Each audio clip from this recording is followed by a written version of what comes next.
这是一段2022年的珍贵影像，拍摄于三星堆考古大棚内的 K8祭祀坑，记录了一件青铜大口尊的提取过程。你说我们两个要是抱动物呢？我觉得根本不可能，根本不可能的。试一下，3、2、1，走！一摇，这别那么的摇动，直接抬吗？ 3、2，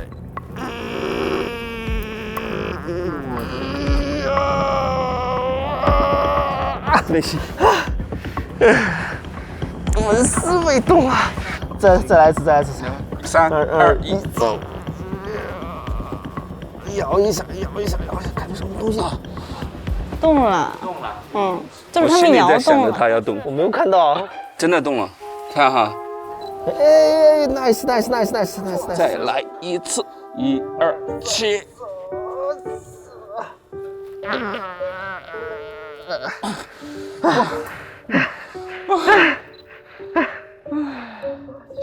歇一下，太累了。大口尊，这件中原常见的青铜酒器，或许在巴蜀之地痛饮了太多芳礼，一醉就是3000多年。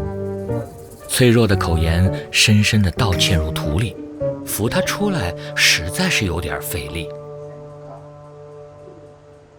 这个木条应该可以撑得住啊，木条怕就是它到时候断着。不会，五花大绑都顶不住啊，这玩意儿这么沉。但还有一个问题，我怕纱布横移，能不能不要拖就行。就是上去的姿态一定要让它保持这个姿态，如果一旦翻过来的话，就容易往下拖。OK， 绑完了，巴巴适适。我已经腰疼得快没办法试试了，你知道吗？我都快腰死了，腰都快断了。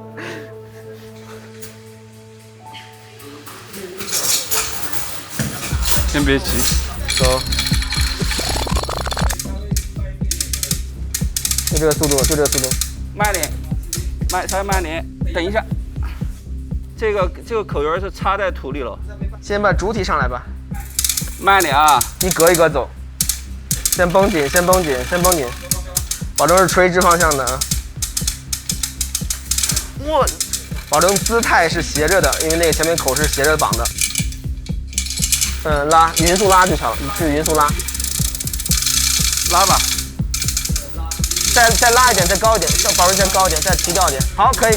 然后看任老师往这边拽一下。好。这件费了大劲儿了，绑了一早晨。好，抬住了，先下。然后追到那个鸟。OK， 好，可以了。好，可以了。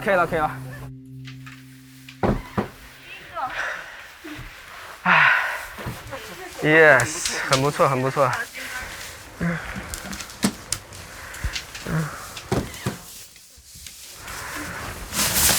身上透了吗？非常透了。他那个器物的姿态太奇怪了，拉了个口子。没准今天早上应该上那个时候被钢筋给挂了一下，还是换一下吧。眼前这位是三星堆 K8祭祀坑的发掘负责人赵浩，别人都习惯叫他坑长，但他自己总觉得 K8这个坑有点深。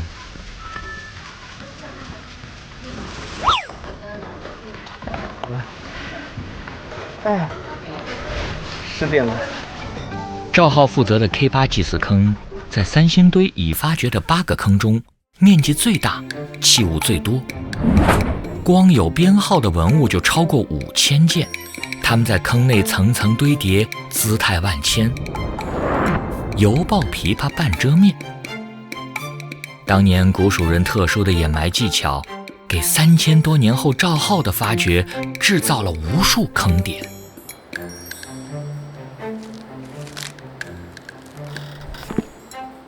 这个手伸不进去，这个位置特别小，这儿只能一个人干，这完全是练腰腹力量。腰不行了，腿也不行了啊，眼睛不正常，你知道吗？我眼睛始终这样勾着往前看。啊呀！这是什么声音啊？哇，今儿干这活好累啊！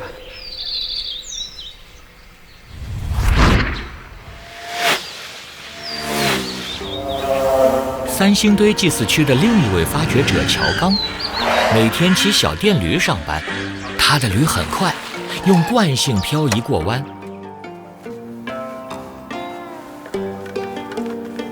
因为他知道早上8点会有一群人在三星堆等他。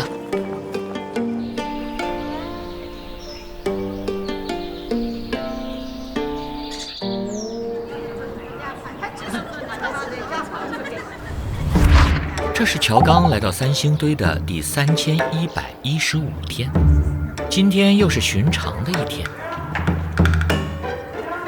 寻常的上工，寻常的挖土，寻常的画线，寻常的一无所获。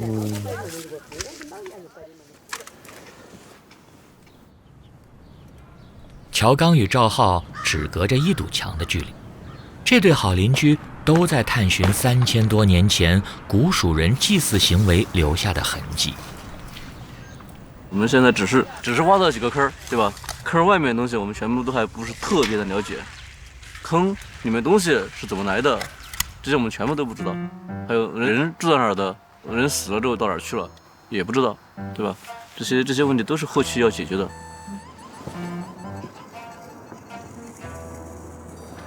乔刚近期的主要任务是找寻三星堆时期古马木河的踪迹。现阶段暂时没有发现那个比较明显的其他一个东西。那个人呢？怎么这里面几个人呢？上厕所去了。目前状况有点恼火。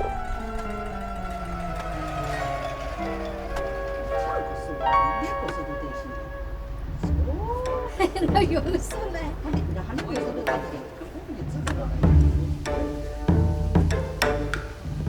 乔刚的老伙计小曾大爷带着洛阳铲来到了工地。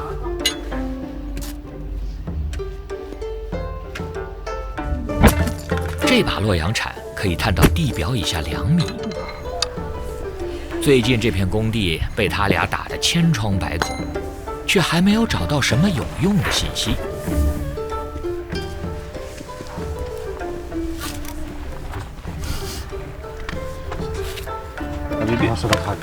不是，你看没出来。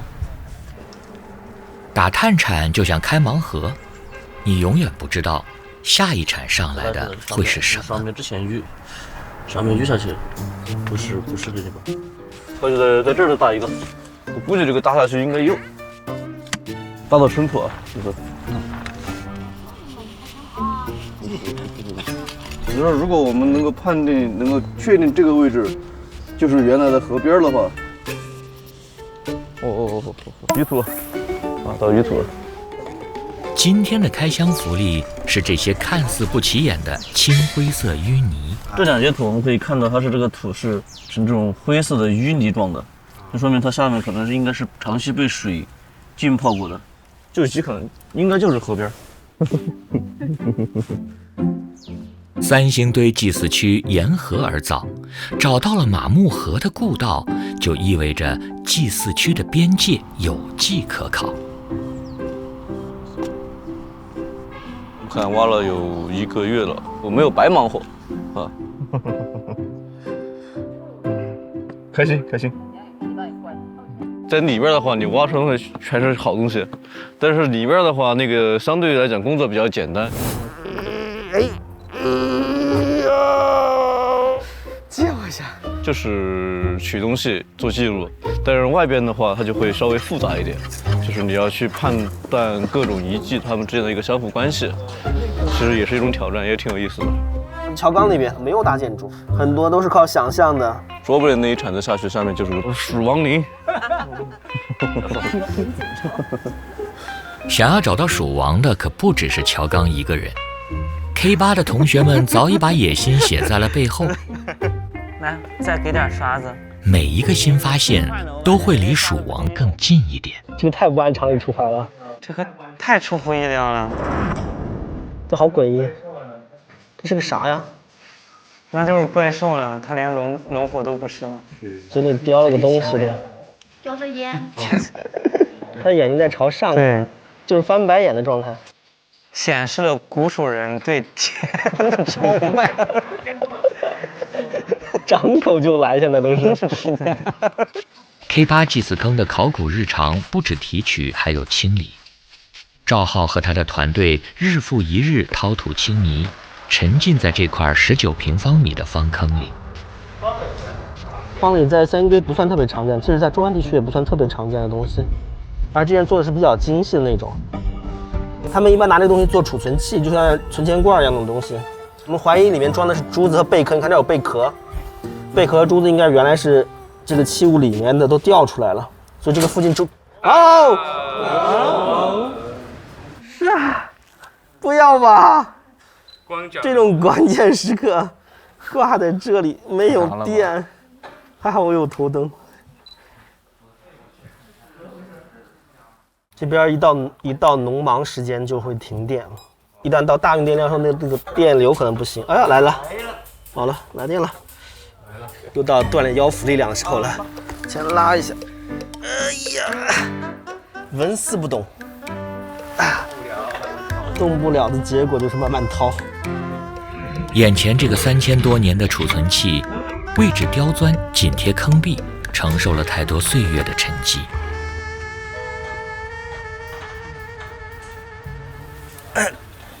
OK， 老腰，我也快不行了，我腰不行了，我腹部已经不行了。好了，松了。唉，好沉呐！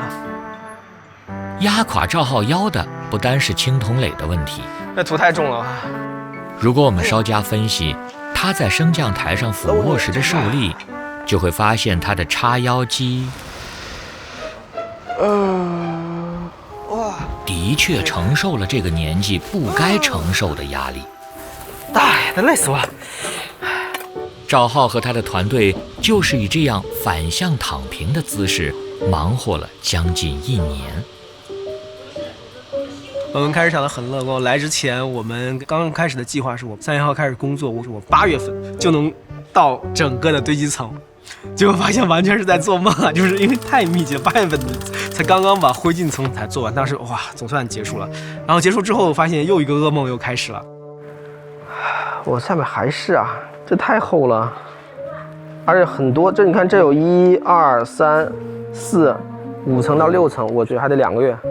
满坑的象牙，8号坑的象牙数量现在是各个坑里面最多的，而且多到就是其他坑的象牙加起来都没有8号坑的多。哇，天哪！就是大家都说哪年哪月是个头啊！这个。现在回过头看，赵浩不仅低估了坑的深度，也高估了腰的强度。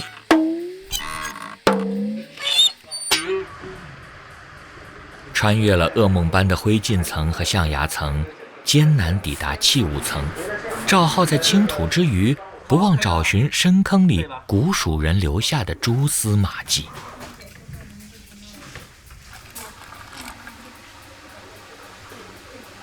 就是我们发现一些那个黄金器上表面有一些斑点，那些斑点呢红红的，尤其是在形态上看着像是某种液体。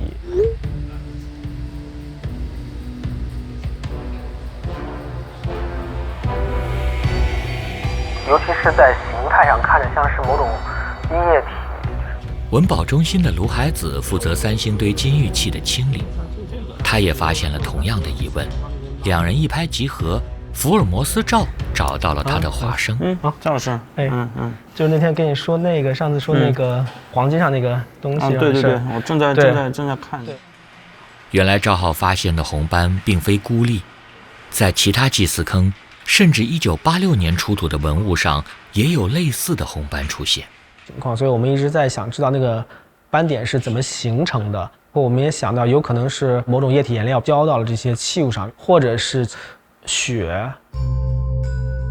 这个咱们文物的很多东西确实是未知的，很多未知，对，没法解释。如果是血的话，就代表着就是那个祭祀活动中或者埋藏过程中是有一个仪式过程的。目前猜测是一个比较重要的事情现象。然后下面的问题就是怎么验证。这个长条的，金带，3星堆比较常见的金屑。大多数亲戚都是在某种事件中去祭祀的过程中把它扔到那个坑里面。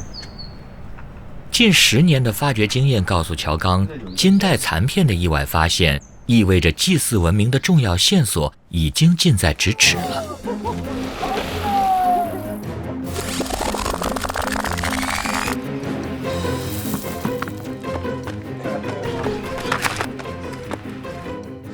那个刘总啊，你们就挖那根，挖这两根嘛啊！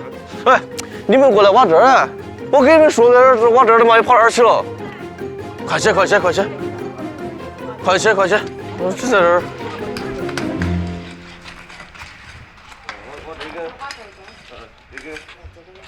发现了有几条沟槽，沟槽的形制还比较规整。跟那个接，这应该可以挂出一条线来。发现一条窄沟，然后上面还会有一些圆形的柱洞。这儿根线这样子过来，那么这儿有没有这根线？越来越多的微痕都指向了同一种可能。那么如果窄沟跟柱洞它们成直角的4个边也是连成一个正方形，那么当然它就可能是一个房子了。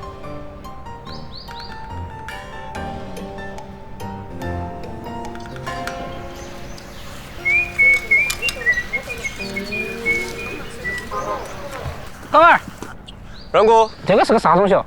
这是那个死泥吧？那个就是夯土吧？这又是个啥子？这儿子，这是不是也是个房子？你看嘛。得知乔刚这儿新添了一幢房子，三星堆遗址发掘负责人冉红林第一时间来串门。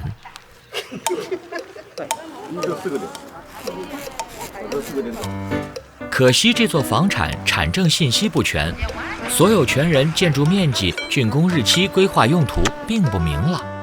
看不出来了，我当然这个。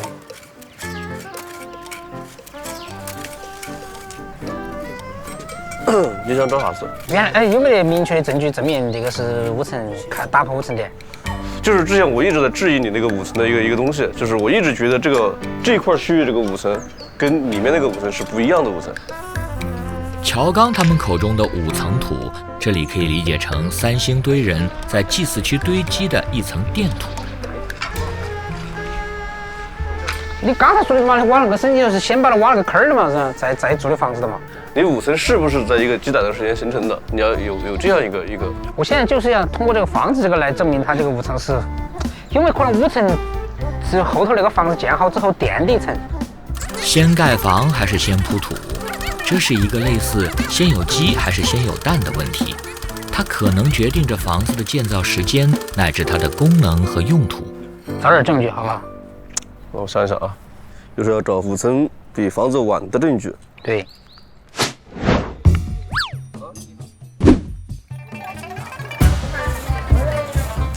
在古人留下的房产上，考古人解谜的办法永远就是说干就干。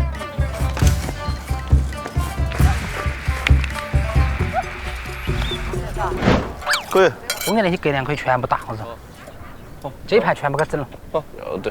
打了我们终于好生整一排，好吧？这场在隔梁上的辩论以把隔梁打掉为终结。今日的胜负未见，改日再辩。我们讲它为什么是祭祀坑，或者是它是不是这种像在周原发现那种逃跑贵族的这种窖藏坑呢？是因为它在这个坑的里面有很多现象。首先是坑挖的整整齐齐的，就是都是方框框，然后坑壁都处理得非常直，然后坑底呢都做得非常平整。就在三星堆的考古人在坑里激烈辩论的时候，赵浩正站在北大的讲台上，同一群未来的考古人分享着他在三星堆的发现。看法一般多数人会认为这可能像了一个太阳。OK， 我们就下课了。还有几个问题要问你，我还很想问一下杨老师，我当时挖的那个是不是个？你挖到几米了？可能在下了半米的呀。那可能是个墓，如果在这是，那就是个墓。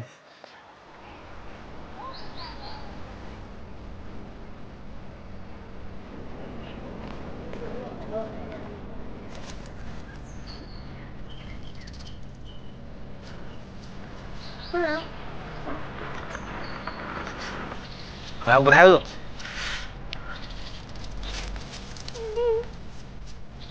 这一年忙着三星堆的发掘，赵浩待在学校的时间有点少，就连从前跟他关系很好的校猫都表现出了一丢丢傲娇。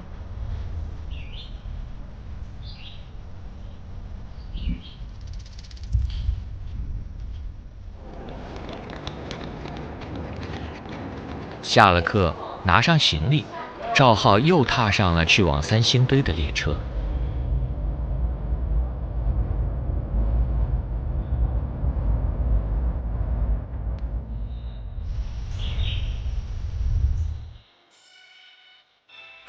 郑老师的防护服还在吗？肯定不在了吧。然后这一轮防护服又都小，哎呀，就更收身了。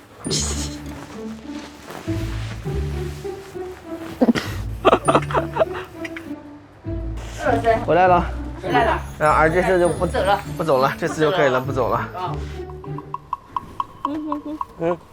我回来了。张老师在哪儿呢？没看到人呢。小哥这两天怎么都下去了？不知道你上来。我那个趴着还舒服点儿。你现在是疼的比较厉害，还是比较不厉害？前段时间比较厉害，然后我固定了一段时间。K8大师姐和小哥因为发掘时长期维持跪趴的姿态，伤到了膝盖，加上之后不小心摔了一跤，考古人的职业病就这样不请自来。看，如果你需要休息的话，就说是看你是要是回北京休息，或者还是在这边休息。我就算轻微的了，我有个老师软骨都磨没了，只要注意别蹲别跪就行了。咱们现在这还好。趴着还行，但是你总体，但是你等会儿，比如说你起来的时候总是要跪。不会，我现在已经可以像个圆规一样撑起来。What？ 就是想象不出来，你怎么？不是你不跪的情况下，你怎么能起身呢？看我，呀，看到了吗？小心点，那样容易掉下去，我说。自然的像个正常人。哎呀，范伟的感觉很明显啊。那我感到非常荣幸。走两步，没事，走两步。参加 K8祭祀坑发掘的同学来自五湖四海，因为三星堆的引力，一头扎进这19平米的深坑里。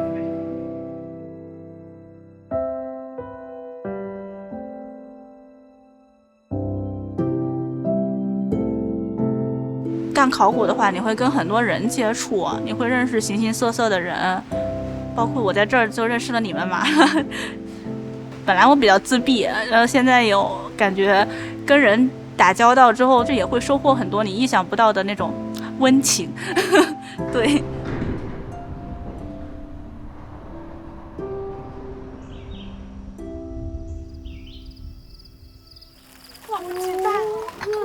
没有这么饿吗？这么饿吗？他中午就吃了个面包片。你晚上就是为了这个吗？对，因为我回来太累了。你说你不觉得你最近脸已经胖了一大圈了吗？好像在学校。我瘦了呀。没有吧？赵老师少说话。够吗？放开吃，放开吃。先吃那个先吃红糖糍粑。离家工作难免心累，但烤肉永远可以慰藉考古人的胃。我们找个地儿放一下。哇！我们现场连线一下这里面到底是什么造型？不会是8号坑吧？那我就不听。那不敢。直播，现场直播。紧箍咒。师傅别念。蛋糕是谁订？蛋糕是谁订的呀？哇，好开心的呀！想不到了。太阳轮。对。你定做的吗？这个哇还可以，还挺真实的。没事，我们最近有个太阳轮，做的相当不错。谢谢你。这是摆了个什么阵？点一下。有点上火。气不够再来。你怎么来练了？朝上 ，OK， 好了。谢谢大家。 OK 了。好。也买。看镜头。对，主拍的人只露半张脸，这是规矩。呕了。能带上肉吗？唱了，一起唱。不会唱。太阳落下山，绣虫儿闹上弦，日思夜想的小哥姐来到了我的门前，月下了。我今天谁让你给我的饭了？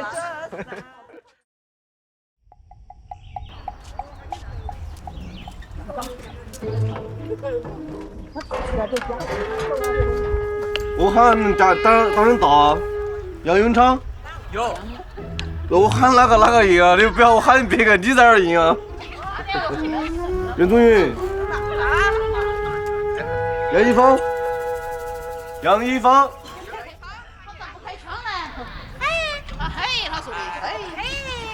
杨云珍，吴凤辉，你们把你面前那个弹簧解开。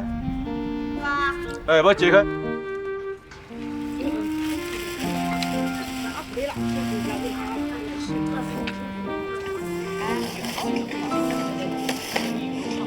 这个位置应该会有根线，把高出来这一层把它挖了之后，这根线应该就出来了。然后这根线极可能就是我们之前一直在找的那个大房子南边那个墙基。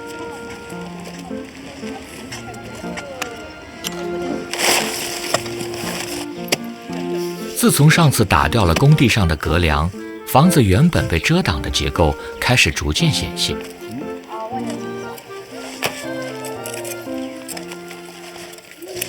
你们看一下这个陶片，它是立着放的，说明是，人一层一层去砌的它啊，所以这个房子应该算是相当考究的一个房子。我现在认为那个堆满了板砖砌陶片那个沟槽，它实际上可能就是墙体，然后在它的两侧是有五层分布的。后面随着这个认识的不断提升，包括跟冉所的不断讨论啊这些，我是比较倾向于他们至少是共存的，那就说明这个房子是跟这个祭祀区是同时的。这一发现意味着，关于先盖房还是先铺土的争论终于有了结果。这座房子的位置距离大棚内的祭祀坑不足20米，它们之间究竟有着怎样的关联，是乔刚迫切想要解开的谜题。三星堆遗址本身人类活动的痕迹比较丰富，所以相对来讲比较复杂的。所以我们最喜欢用的一个词儿，也就是抽丝剥茧。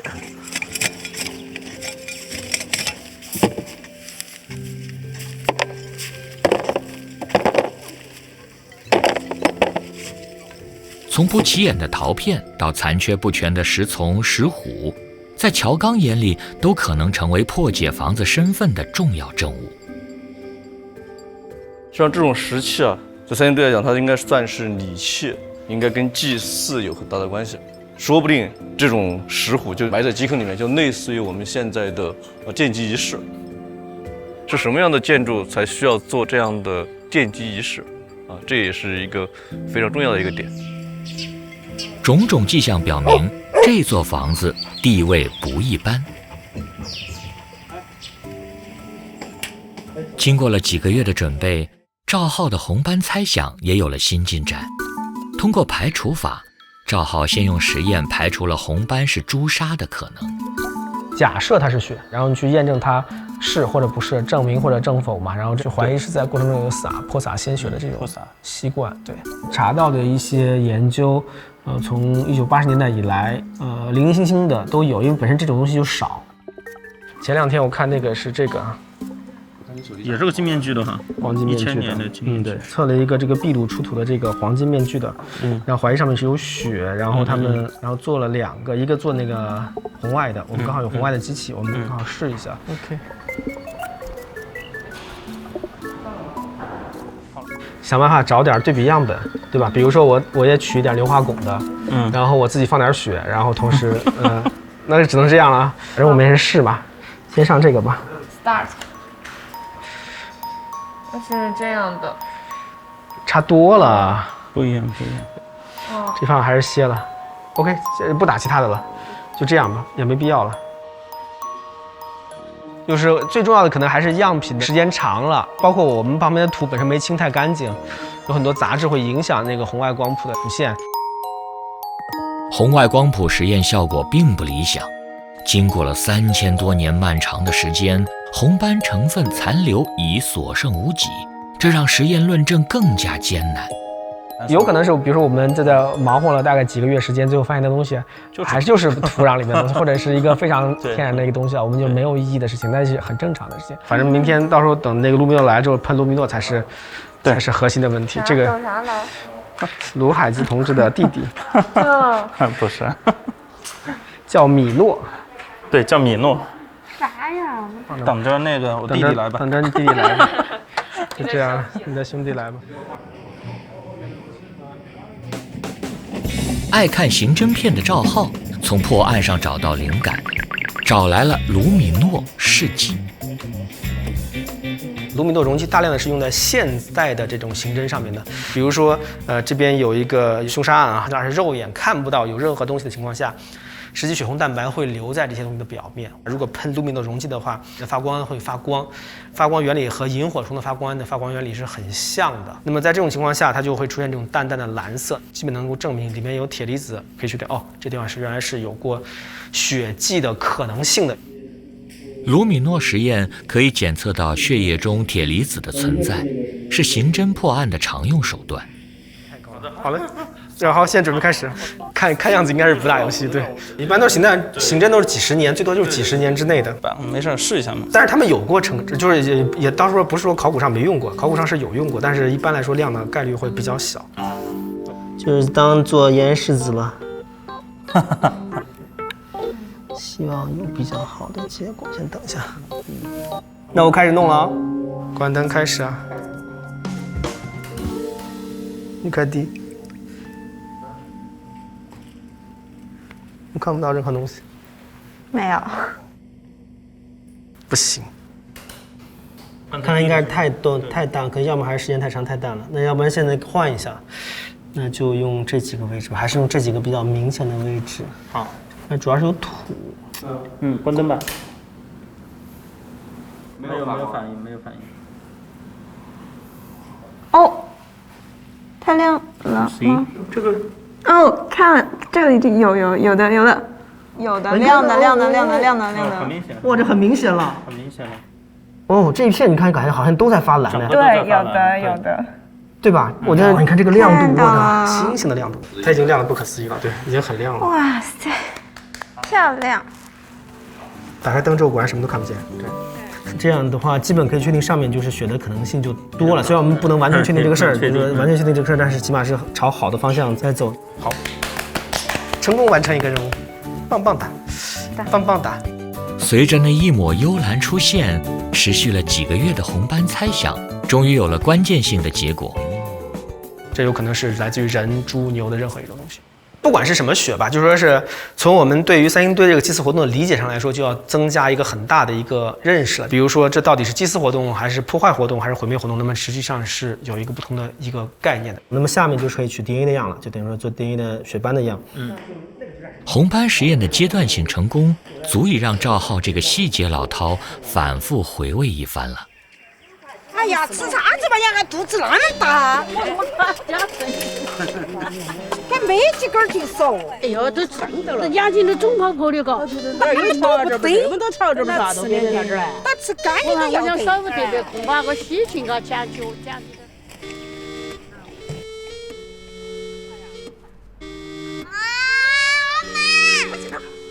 走了。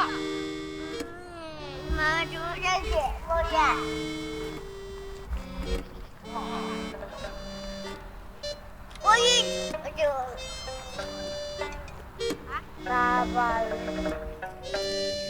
自从乔刚找到房子以后，每天泡在工地，对于这间房子比自己家的房子还熟悉。我是在哪里去了？坏了，咋坏了嘞？就是这个边子把它倒成一个坡坡。目前我是把它当成地层在挖，上面的那个是地层，就是一个仪器。拜拜。要爸爸打拳，爸爸要走实际的爸爸打拳。走。小巧巧，小巧。你热不热？哎，这个胃炒的好吃些。我还想知道围着。一个围嘛，你们在这儿耍嘛，我过去了。小小乔似乎对父亲发现的房子并不感兴趣，显然他还不明白不动产的重要性，只想跟娘娘养的兔子搞好关系。摸摸试试，你要不要嘛？哦，要摸摸试试，摸呀。日常的发掘中不断会有细节证明房子和祭祀坑的关联，但只缘身在此山中的乔刚还需要从一个全局的视角去了解。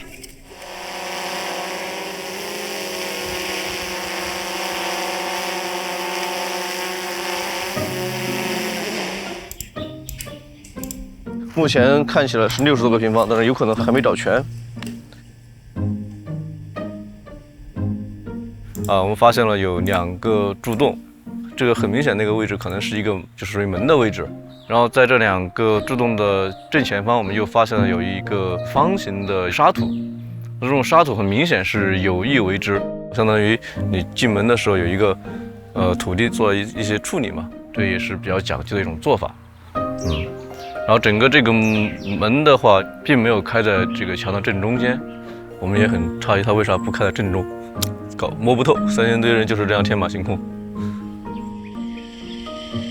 天马行空的三星堆人从不会让乔刚失望，在一次次制造惊喜的同时，也留下了一道道难题。我们现在是发现了大概5组房子，因为现在几个房子都是集中在一块儿，所以那一块儿的话可能就是一个住宅区，是不是可以这样去想象？现在还是也有很多疑难杂症要去解决。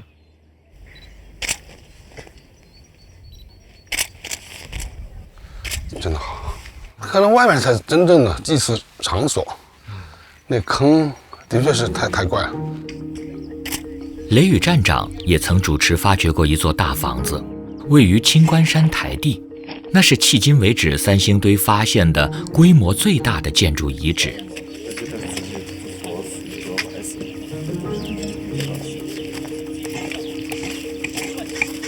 房屋遗迹特别难辨认，因为它的土质土色差别不是很大。你说真的要把它好像划分的特别的清楚的话，它的形状啊、结构啊、大小啊、走向啊，包括它的开口层位啊，是非常困难的。往往一座房子的发掘，就是它的准确度考验一个田野考古工作者的水平。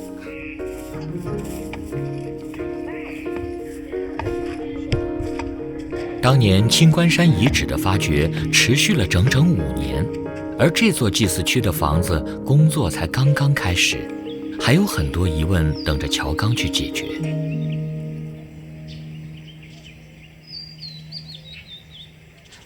现在呢，上半部分就是神坛和神兽已经是完全脱开了，这2部分的土现在重量非常大，我们想把整个这个下台基的土啊都掏掉。做掉以后没有土支撑。赵浩的工作进入了密集性提取阶段，这一阶段的终极挑战正在坑底等待。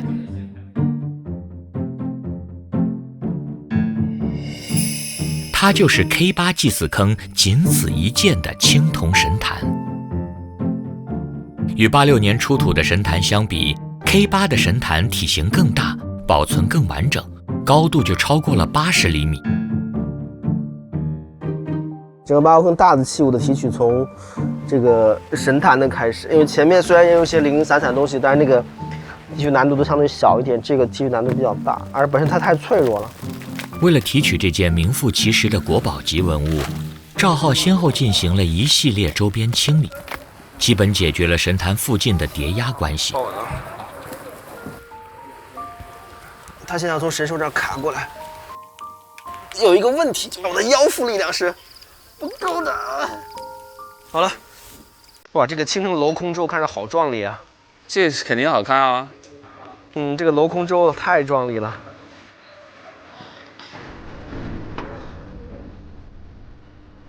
我现在把锡纸箱，你先扶一下啊，是因为这个头会掉。你先把松开，我把头取了。这个你看叫的都要颤。刚才怎么就是你刚才怎么弄的？稍微动一下。别慌，我要拖底。我现在拖底了，我现在拖底了。来走。好，出。等一下，你先蹲我一下，我腰起来。我可以。我腰起来。我顶住了。神坛的上半部分被率先提取，这是一头神兽，像是一只不可一世的小狗。它的降世宣告着 K8祭祀坑重器的集中提取 OK， 好，可以了。正式开启。注意放稳，下面可能有点不平啊。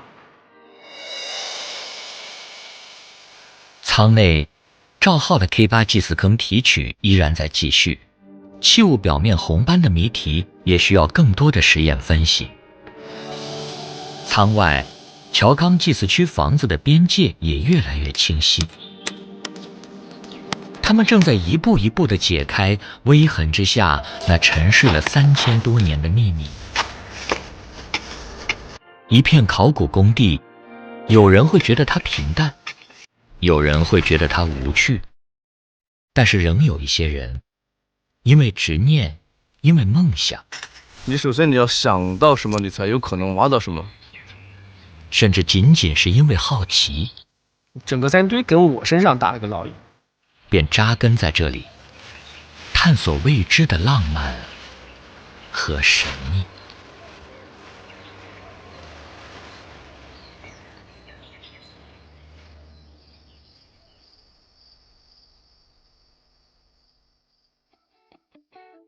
我是没有想到你们会一直怼着。我们考古队员的工作就是干这个，就每天就是玩泥巴。我们那个文创有打过这个泥巴的主意，他们也找我们要这个泥巴，说他们就要拿过去做文创。这不太正经，这个网站。我是让学生在 B 站上去上课的实验课。其实都是专业人士做的嘛。一个以动漫起家的网站，怎么开始放实验课这种东西呢？我真的不太看考古的纪录片，然后我比较喜欢看那个悬疑剧。会好的，你想着点我好。事业要努力，非常精彩了。人生还有一部分，就是把自己事情安排好，找一个诚心的，这个敬业的、可爱的这个伙伴。可以了，好了。不是你们是会一直跟着我吗？拜拜，好，拜拜，拜拜。会经常。下午见。嗯。